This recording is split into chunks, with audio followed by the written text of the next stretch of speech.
Domestiqués depuis des millénaires, il semble inconcevable que certaines espèces puissent retrouver leurs instincts sauvages.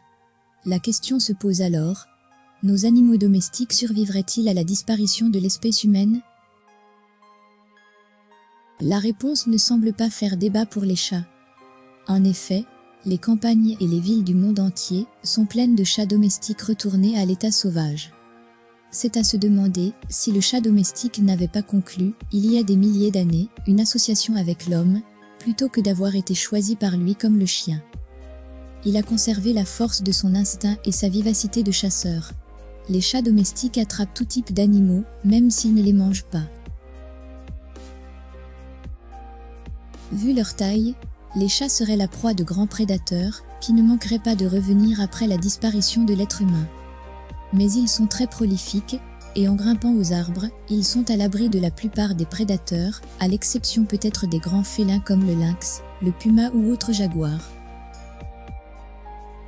La situation du chien semble plus pessimiste. Non seulement leur domestication est plus ancienne, mais dans la plupart des races, elle a consisté à sélectionner les individus qui avaient le moins de caractère de leur ancêtre sauvage, le loup. Dans beaucoup de races, on a inhibé l'instinct de chasse.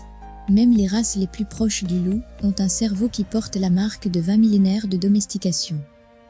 Elles sont moins intelligentes que les loups et ne résisteraient probablement pas à leur concurrence écologique sauf si elles trouvent le moyen de s'hybrider avec les loups avant de disparaître en tant que telles.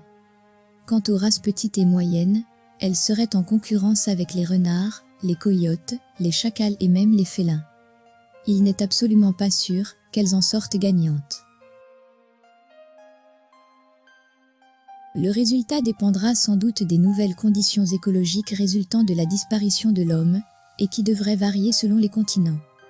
Il serait tout à fait possible qu'une population de chiens descendants de chiens domestiques subsiste quelque part sur Terre.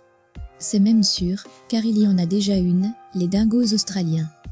C'est là que le proverbe « La nature reprend ses droits » prendrait bien tout son sens.